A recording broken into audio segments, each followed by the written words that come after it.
What is up, everybody? It is Joe from the Wrong Channel, and it's been a while since I've come up with a video for you guys, so I figured I would do another update in terms of where I am with my retro gaming collection. And I've been a very busy retro game collector over the past month. Let us start off with what I've picked up from G2K over the past month. Now, the first set of games that I'll tell you about are the games that I picked up from like the common bargain bin where it was $5 a game. And the first one we have is Crusties Funhouse. Now, this is like a puzzle solving game, which is kind of a lot like Lemmings, where you're trying to get these little mice to like go towards Bart Simpson. You're playing as Krusty, by the way, obviously. But you're playing as Krusty and you're trying to get these mice to go towards Bart, where he's going to essentially kill them with this machine. And like I said, it's a lot like Lemmings. The mice move on their own and you have to kind of guide them through like a series of pipes and things like that. It's a fun game. Like I said, it's puzzle solving. I guess it's a lot to take in for like one sitting, so it's probably best to play just like in multiple sittings. Otherwise you're gonna get tired of it real quick. But it does have a password system, so you can like kind of pick it up and just go on your leisure with it. So it's a pretty fun game in that respect. The next game, which is not quite as fun, is Home Alone 2. And like the cover of this game alone looks like it's kind of been photoshopped.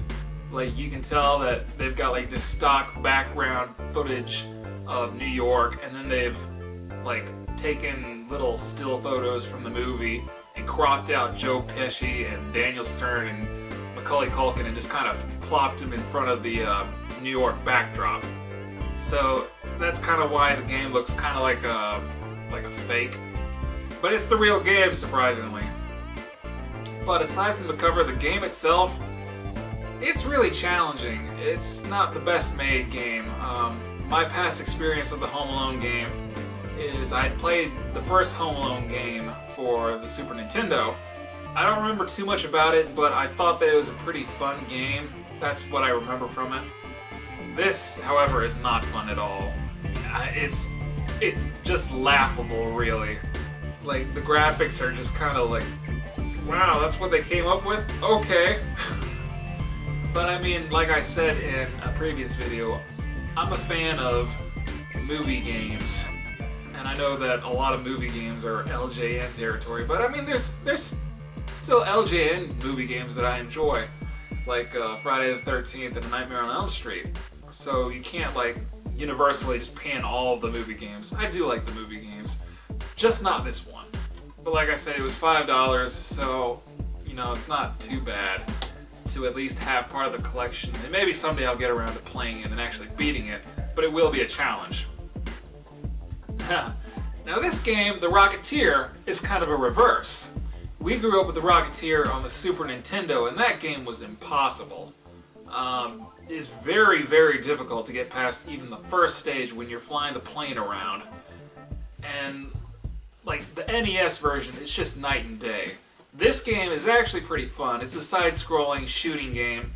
Well, really, you can use your fist, but they also give you like machine guns and pistols and rocket launchers, and you also get, of course, the jetpack. So this game is a lot more fun than the Super Nintendo counterpart, and I definitely recommend getting this one over that one. I played the first couple of levels on this. It's like I said, it's pretty fun. Definitely a lot better than the Super Nintendo one. I'll probably get around to playing more of it later, but it's another $5 game. Can't go wrong with that. It's a lot more enjoyable, so we'll see how much more I can play with that one. And another $5 one, which was one that I was surprised to actually pick up for $5, Strider! Now, I'll admit up front, I have not played this game yet, but I've seen other people play it, and I know that it's a fun game. It's one of those NES classic games, so I had to pick it up for $5, you know, because how many chances are you going to get to be able to get this game for $5? And even like the clerk at the store, when I brought it to the counter, was surprised that it was in the $5 bin. So I count my blessings for this one. Like I said, I can't really say too much about it because I haven't played it, but maybe I'll get around to making a review of it. And I will be making more video game reviews here in the coming future. Now the next game is Time Lord, a Milton Bradley game. I played a little bit of this. Basically, you're like a time traveler, and it's kind of like a beat-em-up game, much in the sense of like Double Dragon or Battletoads. And the object of the game is to just basically go through these levels and collect these like orbs. And you've got to collect, I think, about 5 orbs to get through the game. I beat the first level because it's more like a tutorial level.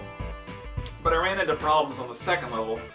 I just got stuck. Like maybe there was an orb somewhere that I couldn't find, but I got to the end of the level and I couldn't actually escape. So I'll have to revisit this one. But for what I was able to play, it's a pretty fun game. You know, there wasn't really anything that stood out as being amazing. Nothing really that stood out as being terrible. It's just more of an average kind of game. So like $5, can't complain, whatever.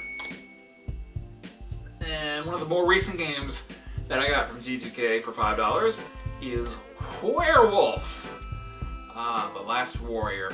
This is actually a really cool design for the game, for the cartridge, because it's like a plain cartridge, but then they made it appear as though there's a werewolf breaking out of the cartridge. Like, you see the werewolf coming out and the label's kind of peeling off, and you can see the circuit board below him, behind him.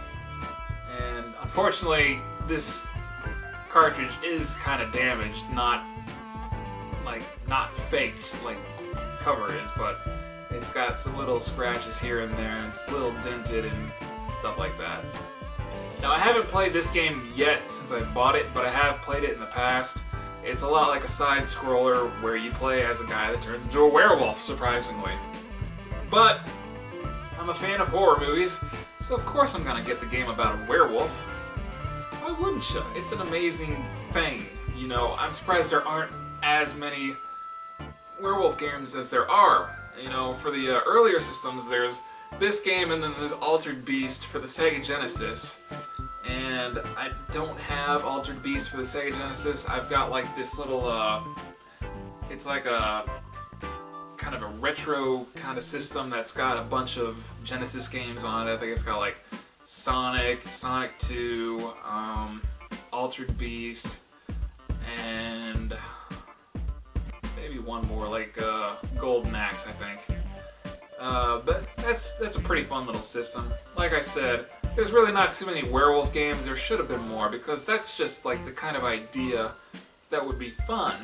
You know, I mean, there's games that have werewolves in them, like Zombies Ate My Neighbors and some of the Castlevanias, but not too many games where you actually play as a werewolf. And that's just kind of a missed opportunity. So those were the $5 games that I got from G2K. And I actually went ahead and picked up some of the games that they had behind the case, which are the not quite as common games, but still somewhat common, but they are more expensive. And the first one I got, Super Mario Bros. 2. Now, I actually have the capability of playing this game because I have Super Mario All-Stars on the SNES. But, you know, it's just not quite the same. You want to go ahead and get, like, the originals. It just feels better, you know? And I'd say this is probably my favorite out of the original series. I know a lot of people like Super Mario Bros. 3, and that's a great game. You know, it's fun. But this one was just kind of, like, a little more out there. And, you know, that's probably more because it wasn't originally supposed to be a Super Mario game. It was Doki Doki Panic, but they just like reskinned it to be Super Mario 2, since the original Super Mario 2 was just like way too difficult for the American audience or whatever. You know, maybe it's a little insulting if you're a great gamer, but I can understand why they would do that in terms of the average gamers. Because I've played the Lost Levels. I've tried to play the Lost Levels, which would have been the original Super Mario 2, and that is really challenging. So I really do enjoy this game. It was $20. You know, it's kind of getting up there, but I don't mind paying so much for that, because like every now and then I'll go ahead and splurge a little on a game, which is exactly what I did this past weekend, but I'll get into that a little later. Super Mario Bros. 2, love it. $20, can't complain. It's in good condition, didn't come with a box or the label or anything, or the manual or anything. Kind of think of it, none of these games did, so there'll just be the cartridges. So that's the first one. And the second one I picked up, Castlevania 2 Simon's Quest. Now, I've got the third one complete in box with the manual. I picked that up like a couple of years ago on eBay for a price that I'm embarrassed to admit. I mean, I didn't excessively overpay, but I did overpay. That was before I knew any better, but whatever. So I picked this one up for $10. You know, it's not the best in the series, but I'm trying to get the original series.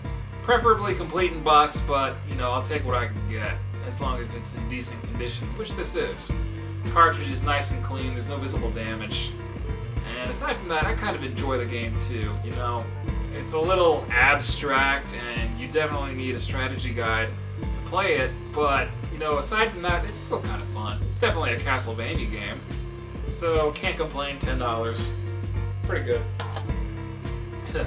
Now, the final game that I bought from G2K from behind the case is one that I did pay a hefty price for, and that is Mega Man 2. Now, I'll admit I never played the Mega Man games growing up, but I knew that they were challenging. And to say the least, this one certainly is. It may not be the most challenging from the series, but for someone who's never actually played the Mega Man games, it's pretty challenging. But it's got amazing graphics, it's got a rockin' soundtrack. I know it's a lot of people's favorite from the series. Like I said, I can't really weigh in one way or the other because this is really just the first one that I've ever played. But it was $34. However, I didn't actually pay $34 for it because I went ahead and took in like some board games and some movies and traded them in towards store credit. So I think I ended up only paying about maybe $4 or $5 for it in the end, like out of pocket. So I can't complain. It is a great game, very challenging, but still a great game. And that is all that I've gotten from G2K in the past month. And to be honest, I probably will be going there less and less often now that I've found a new gaming haven. And I'm going to tell you all about that